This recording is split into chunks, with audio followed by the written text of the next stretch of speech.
12 फरवरी 2021 से शुरू हो रही गुप्त नवरात्रि।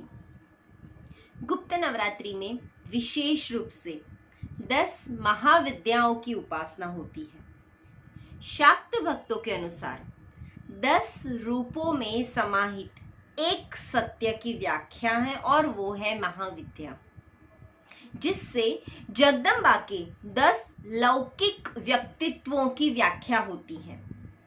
महाविद्या एक तांत्रिक प्रकृति की मानी जाती है जो निम्न है, जैसे कि काली, तारा देवी, छिन्नमस्ता, षोडशी, भुवनेश्वरी, त्रिपुर भैरवी, धूमावती, बगलामुखी और मातंगी और कमला। यदि कोई इन 10 महाविद्याओं की रूपों में शक्ति की उपासना करता है तो उनका जीवन धन धान्य, राज्य सत्ता, ऐश्वर्य से भर जाता है।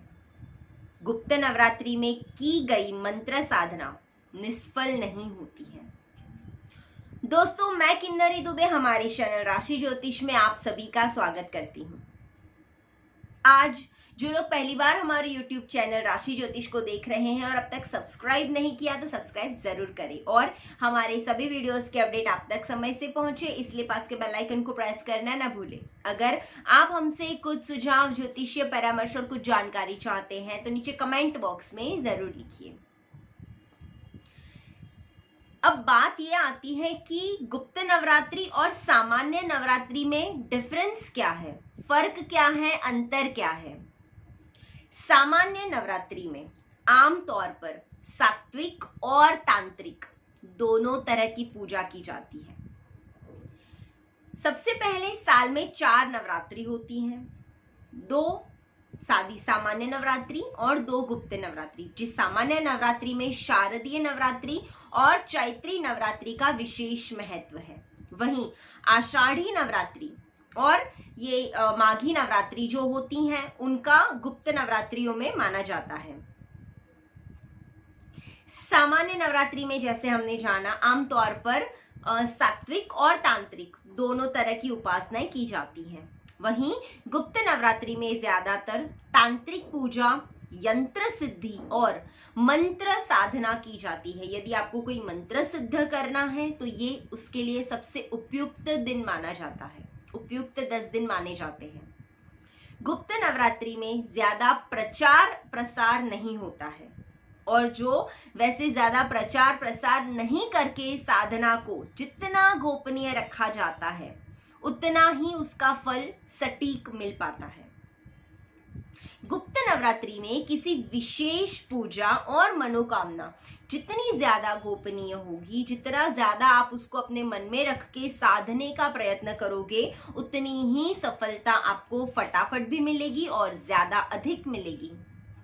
यदि आपको जीवन में कोई अधिक समस्या है, कोई परेशानी है, आपके शत्रु आप पर ज्यादा हावी हो रहे हैं, तो गुप्त नवरात्रि में किए सिर्फ ये कार्य जो हम अभी उपाय बताएंगे, जो सिर्फ ये कार्य है वो आपकी सभी मनोकामनाएं पूर्ण कर सकते हैं, आपको सब परेशानियों से मुक्त कर सकते हैं।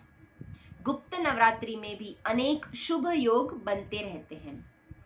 यदि व्यापार में आप बिजनेस कर रहे हैं, आपकी कोई दुकान है, आप कोई बिजनेस व्यापार कर रहे हैं, तो और उसमें अगर जो ज्यादा बाधाएं आ रही है और विफलता, यानी कि हम बहुत मेहनत कर रहे हैं लेकिन जो सफलता हमें मिलनी चाहिए वो सफलता नहीं मिल पाती है, तो ये उपाय आपके लिए है। जैसे किसी ने व्यापारिक स्थान को बंधवा दिया है। कई बार हमें ऐसा महसूस होता है कि हमारी दुकान या हमारा जो भी बिजनेस है वो अच्छी जगह पे सेट है, फिर भी हमें बिजनेस क्यों नहीं आता। तो कई बार कुंडली के भी कोई ऐसे योग होते हैं जिसके कारण हमें बंधन सा महसूस होने लगता है, या फिर किसी की जो कुदृष्टि होती है उसके कारण हमारा बिजनेस, हमारा व्यापार बंध जाता है, या किसी प्रकार का आपको डर है कि किसी ने उनको बंधवा दिया है, किसी प्रकार की भूत प्रेत बाधा, दोष या नजर दोष है, टोना टोटका, सभी प्रकार के बंधन से मुक्ति के लिए गुप्त नवरात्रि में ऐसे प्रकार की बाधाओं को दूर करने के लिए एक सटीक उपाय है, जो है गुप्त नवरात्रि में व्यापारिक स्थान पर माँ दुर्गा सप्तशती का बीज मंत्र। जो माँ दुर्गा सप्तशती का बीज मंत्र है या उनका जो भी वैदिक मंत्र है, जो है सर्वा बाधा प्रशमनम त्रैलोकेश्याखिलेश्वरी एवमेव त्वया कार्यम अस्मत् वैरी विनाशनम। ये मंत्र जो है उसको नित्य पाठ करते हैं या ये मंत्र को संपुटित करके चंडी पाठ करवाते हैं, सब दुर्गा सप्तशती के पाठ करवाते हैं और हर रोज पूरे गुप्त नवरात्रि में माँ भगवती के बीज मंत्र या ऊपर दिए हुए मंत्र की 11 माला से अगर जो नित्य हवन करते हैं या करवाते हैं, और हवन जो है वो शाम के समय या रात्रि के समय होना चाहिए। हवन की सामग्री के लिए विशेष वस्तुओं का प्रयोग किया जाता है और नवरात्रि के 9 दिन होने के बाद में 9 कन्याओं को जो 9 साल के छोटी उम्र की हैं उनको भोजन करवाएं और उनको कुछ दक्षिणा दें। ये एक सटीक उपाय है व्यापार में दिन दुगनी रात चौगनी प्रगति करने के लिए, क्योंकि गुप्त नवरात्रि का गुप्त रहस्य है जिससे सफलता अवश्य ही मिलती है। व्यापार वृद्धि के लिए और एक उपाय है, जैसे 5 सफेद कौड़ी, पीली कौड़ी नहीं, सफेद व्हाइट कलर की जो कौड़ी आती है वो 5 सफेद कौड़ी, 5 हल्दी की गठान, 2 सुपारी और कुछ पैसे, छुट्टे कुछ पैसे एक लाल कपड़े में बांध के ये गुप्त नवरात्रि में माँ भगवती के अपनी मनोकामनाएं हैं उनको बोलकर व्यापार स्थान पे रख दिया जाए। व्यापार स्थान में आपका जो भी मंदिर या छोटा सा जो भी आपने भगवान रखने का स्थान बनाया है, वही लाल कपड़े में ये सारी चीजों को रख दिया जाए और पूरी नवरात्रि 9 दिनों दरमियान हर रोज उसके ऊपर पूजा करके उसके बाद में नवमी वाले दिन रवि पुष्यामृत अगर जो योग बन रहा है, रविवार के दिन पुष्य नक्षत्र पड़ रहा है या फिर सर्वार्थ सिद्धि योग के अंदर उसे अपने कार्यस्थल की तिजोरी में, जो भी आपका बिजनेस का या फिर जो भी आपका नौकरी व्यापार का स्थल है, उसमें अगर जो उसकी जो भी तिजोरी है या आप जहाँ पे कैश रखते हैं वहां रख दिया जाए तो इससे अवश्य ही व्यापार में बहुत लाभ होता है। नौकरी से संबंधित उपाय देखने जाएं तो यदि आपको नौकरी लगने में या फिर प्रमोशन होने में बहुत ज्यादा दिक्कतें आ रही हैं, उसके कार्य में आपको अड़चनें समझ में आ रही हैं, तो इस नवरात्रि में पहले माँ दुर्गा को भोग लगाएं और फिर कुछ भी मीठा स्वीट, जैसे हम खीर वगैरह माता जी को चढ़ाते हैं, तो इस नवरात्रि के दरमियान कुछ भी मीठा प्रसाद भोग लगाएं माता जी को। फिर 9 साल से छोटी कन्याओं को पूरी नवरात्रि में, जो भी आपके आसपास में छोटी लड़कियां हैं, उनको नवरात्रि के 9 दिन के दरमियान मिठाई है, चॉकलेट बांटे और काले कुत्ते को दूध पिलाए और भैरव बाबा और हनुमान जी का भी मंदिर जाके नित्य आशीर्वाद ले। ये जो 9 दिन है उसको भैरव का भी महत्व माना जाता है वो दिनों में, तो भैरव को भी आपकी उपासना करनी चाहिए। तो मंदिर जाके अगर जो उनका आशीर्वाद लिया जाए और उनको उनके नाम से भी प्रसाद बांटा जाए, इस सामान्य से लगने वाले उपाय से आपकी नौकरी संबंधित बहुत सारी बाधाएं हैं, अड़चनें हैं, वो दूर हो जाएंगी और जल्दी से जल्दी आपके प्रगति के मार्ग खुलने लगेंगे। यदि आपके विवाह में भी बाधाएं आ रही हैं, कई बार हम देखते हैं कि हम सुखी हैं, समृद्ध हैं, पारिवारिक दृष्टिकोण से भी हमारा सब कुछ एकदम ठीक होता है, लेकिन हमारी विवाह में, हमारी शादी में कुछ ना कुछ प्रॉब्लम्स आती रहती हैं। अच्छे लड़के नहीं मिलते, मिलते भी हैं तो घर परिवार में कुछ ना कुछ परेशानी होती है, हमारी शादी के योग नहीं बन पा रहे हैं। यदि ऐसी कुछ परेशानी आ रही है तो इस गुप्त नवरात्रि में किए हुए कुछ उपाय से आपके विवाह में अड़चनें मानो समाप्त ही हो जाएगी।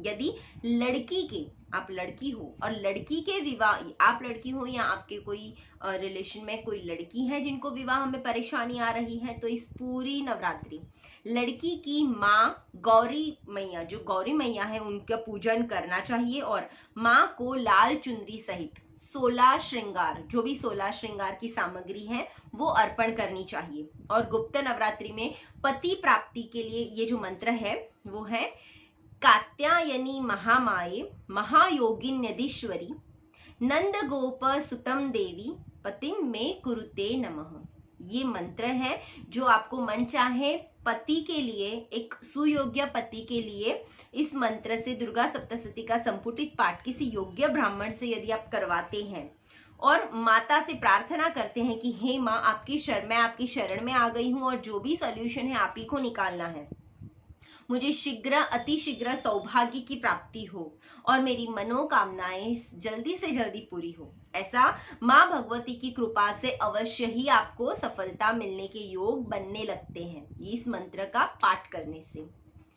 इसी प्रकार यदि लड़के के विवाह में बाधा आ रही है, किसी लड़के के विवाह में उसको सुयोग्य पत्नी प्राप्ति के लिए विवाहित इच्छित लड़के को जिनको विवाह की इच्छाएं हैं उनको नवरात्रि की समय में माँ दुर्गा का षोडश उपचार पूजन करके और पूजा में मिठाई, पेड़ा और फल में माता को अनार अर्पण करना चाहिए, क्योंकि माँ लक्ष्मी का भी एक उनका प्रिय फल है अनार। अनार में बहुत सारे बीज होते हैं, जैसे अनार में बीज है वैसे ईश्वर हमारे घर में भी, हमारे परिवार में भी हमारी इच्छाओं के भी बीज खिलाए, उनसे फूल खिलाए, उसके लिए हम अनार अर्पण करते हैं।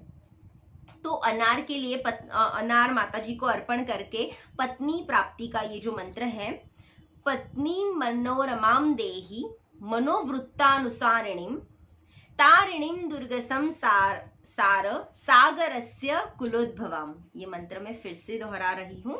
पत्नी मनोरमाम देहि मनोवृत्तानुसारिणीम तारिणीम दुर्गसम सागरस्य कुलोद्भवाम। इस मंत्र का माँ दुर्गा सप्तशती के पाठ को संपुटित करके किसी योग्य ब्राह्मण द्वारा करवाने से उनकी मनोकामनाएं शीघ्र पूर्ण होने के योग बनने शुरू हो जाते हैं।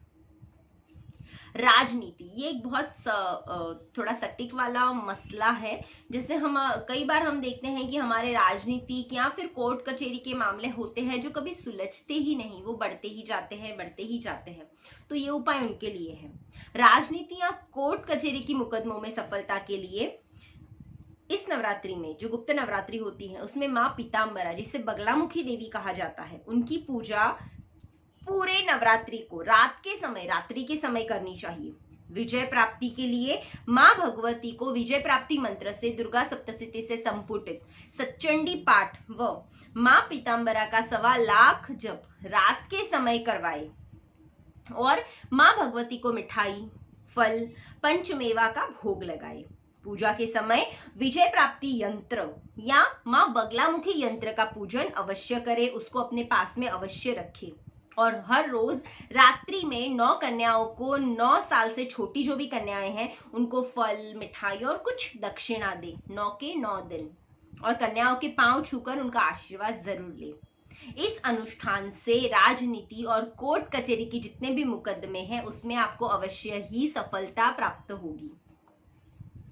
शत्रु पर विजय, कई बार ऐसा होता है कि हमारे आसपास ऐसे लोग होते हैं जिनको हमारी प्रगति से तकलीफ होती है, तो शत्रु पर विजय पाने के लिए सर्वा बाधा शांति की जितनी भी बाधाएं हैं उनकी शांति के लिए मंत्र है सर्वा बाधा प्रशमनम त्रैलोक्यस्याखिलेश्वरी एवमेव त्वया कार्यम अस्मद्वैरी विनाशनम।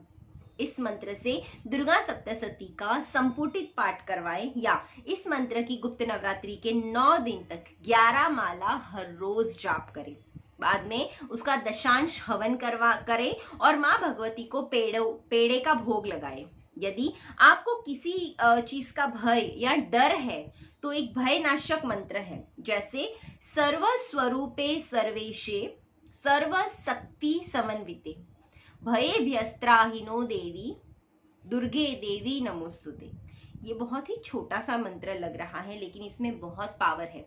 यदि आपकी किसी चीज़ का डर है, आपको घर में किसी चीज़ की परेशानी समझ में आ रही है, आपका मन बहुत डरा रहता है, आप में आत्मविश्वास की कमी है, तो ये मंत्र जो है वो आपको आपके आत्मविश्वास को बढ़ाने के लिए भी बहुत काम करता है और साथ में माँ दुर्गा का आशीर्वाद भी आपको प्राप्त होता है।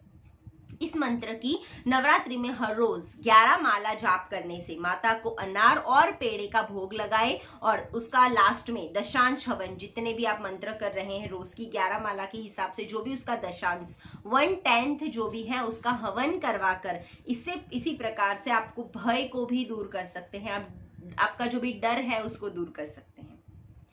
बाधा मुक्ति, किसी प्रकार की बाधाएं समझ में आ रही हैं, अड़चनें समझ में आ रही हैं, धन पुत्र आदि, धन की आवक नहीं हो रही है, घर में संतान से संबंधित यदि आपको कोई परेशानी है तो उनके लिए सर्वा बाधा विनिर्मुक्तो धन धान्य सुतान्वितः, ये मंत्र है, सर्वा बाधा विनिर्मुक्तो धन धान्य सुतान्वितः मनुष्योन्मत प्रसादेन भविष्यति न संशयः।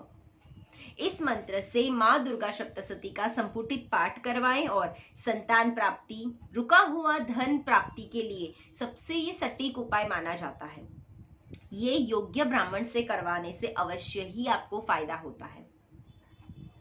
ये कुछ मैंने उपाय बताए हैं, जो उपाय के रूप में जो माता जी के मंत्र हैं, उससे आप यदि दुर्गा सप्तशती के पाठ को संपुटित करवा के किसी योग्य ब्राह्मण से जप अनुष्ठान आदि करवाते हैं तो ये गुप्त नवरात्रि में आपको काफी हद तक फायदा मिल सकता है।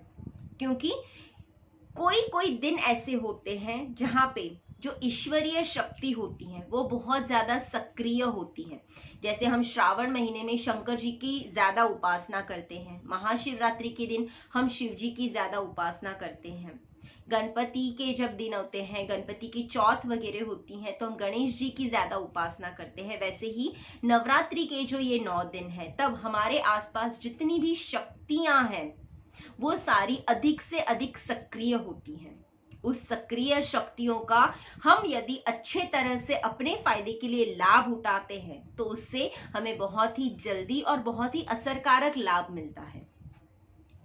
इस नवरात्रि में आप इन कुछ उपायों से आपकी परेशानियां दूर कर सकते हैं। ऐसे अनुष्ठान करवाने के लिए भी आप हमसे संपर्क कर सकते हैं। योग्य ब्राह्मण भी हम उपलब्ध करवा के देते हैं। ज्योतिष भाग्य नहीं बदलता बल्कि कर्मपथ बताता है और सही कर्म से भाग्य को बदला जा सकता है, इसमें कोई संदेह नहीं है। हमसे इसी तरह जुड़े रहे। ज्योतिषीय परामर्श और अधिक जानकारी के लिए आप हमें नीचे दिए नंबर पर संपर्क कर सकते हैं और हमारा जो भी प्रेडिक्शन फ्री ऑफ कॉस्ट नहीं है, वो पेड कंसल्टेशन है, तो उसके लिए भी जानकारी आप हमारे नंबर से या फिर हमारे यूट्यूब चैनल से हासिल कर सकते हैं। डिस्क्रिप्शन बॉक्स में सारी उसकी विधि दी गई है। आपको कुछ भी तकलीफ है, कुछ प्रॉब्लम है तो आप कमेंट बॉक्स में लिख सकते हैं। आपको ये वीडियो में दी गई जानकारी अच्छी और सच्ची लगी हो तो आप हमारे चैनल को लाइक, सब्सक्राइब और हाँ, अपने फ्रेंड्स और फैमिली के साथ शेयर करना ना भूलें। बाकी ये जो 10 महाविद्याएं हैं उनके विषय में विस्तृत जानकारी हम आपको अगले वीडियो में जरूर ही देंगे। धन्यवाद।